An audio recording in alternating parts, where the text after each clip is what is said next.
ರಕ್ಷಾರಾಮಯ್ಯ ಅವರು, ಆಮೇಲೆ ನಮ್ಮ EPS ಸ್ಕೂಲ್ ಅವರು, ಮನ್ಸೂರ್ ಅಲಿ ಖಾನ್ ಅವರು, ತಂದೆಯವ್ರಿಗೆಲ್ಲ ಇವರು ಸ್ನೇಹಿತರು. ಇಲ್ಲಿ ಬಂದಿರೋರು ಎಲ್ಲಾರು ನಮ್ಗೆ ಯಾವ್ದನ ಒಂದು ರೀತಿಯಲ್ಲಿ ಒಂದು ಅನುಬಂಧ ಬೆಳೆಸ್ಕೊಂಡು ಬಂದಿರೋ ವ್ಯಕ್ತಿಗಳು, ಹಿರಿಯರು. ಸೊ ವೇದಿಕೆ ಮೇಲೆ ಇರುವ ಎಲ್ಲಾ ಹಿರಿಯರಿಗೂ, ವೇದಿಕೆ ಮುಂದೆ ಸಮುದಾಯದ ಎಲ್ಲಾ ಕುಲಬಾಂಧವ್ರಿಗೆ ಎಲ್ಲಾರ್ಗು ಇವತ್ತು ಹಿಲಾಲ್ ಸೊಸೈಟಿ ಏನ್ ಈ ಕಾರ್ಯಕ್ರಮ ಇಟ್ಕೊಂಡಿದೆ, ಏನ್ ಒಂದು ಒಳ್ಳೆ ಕಟ್ಟಡ ರೀಸೆಂಟ್ ಆಗಿ ಶುರು ಮಾಡಿ ಕಂಪ್ಲೀಟ್ ಮಾಡಿದರೆ. ಇನ್ನೊಂದು ಬಿಲ್ಡಿಂಗು ಇವಾಗ PUC ಬಿಲ್ಡಿಂಗ್ ಅಂತ ಕೇಳ್ಪಟ್ಟೆ.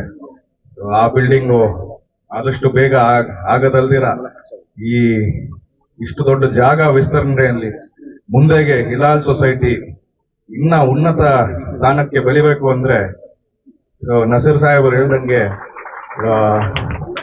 ಇದಕ್ಕೆ ಯಾವ್ದೋ ಒಂದು ರೀತಿ ಆದಾಯ ಬರುವಂಗೆ ಸೆಲ್ಫ್ ಸಸ್ಟೈನ್ ಆಗುವಂತ ರೀತಿಯಲ್ಲಿ ಈ ಸೊಸೈಟಿ ಬೆಳಿಬೇಕು. ಇವತ್ತು 80% ಹೆಣ್ಮಕ್ಳಿಗೆ ಈ ಸೊಸೈಟಿ ಎಜುಕೇಶನ್ ಕೊಡ್ತಾ ಇದೆ. ಸೊ ಅದು ತುಂಬಾ ಸಂತೋಷ ಆದಂತ ಸಂಗತಿ. ಅದ್ರ ಜೊತೆ ಹೆಣ್ಮಕ್ಳಿಗೆ ಇನ್ನ ಉನ್ನತ ಸ್ಥಾನದಲ್ಲಿ ಎಜುಕೇಶನ್ ಕೊಡೋದಲ್ದಿರ ಲೋಕ ಜ್ಞಾನನೂ ಬೆಳೆಸ್ಬೇಕು ಅಂತ ಕೇಳ್ಕೊಂತೀನಿ.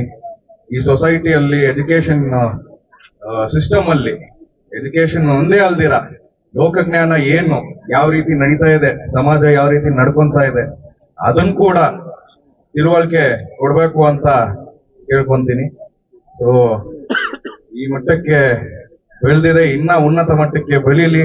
ನಮ್ ಸಹಕಾರನು ಚಿಕ್ಕಬಳ್ಳಾಪುರ ಅಲ್ದಿರ ಕರ್ನಾಟಕ ಭಾಗದಲ್ಲಿ ಎಲ್ಲೇ ಇರಲಿ ಹಿಲಾಲ್ ಸೊಸೈಟಿ ನಮ್ ಕಡೆಯಿಂದನೂ ಎಲ್ಲಾ ರೀತಿ ಸಹಕಾರ ಇರ್ತದೆ ಅಂತ ಹೇಳುತ್ತಾ ಧನ್ಯವಾದ.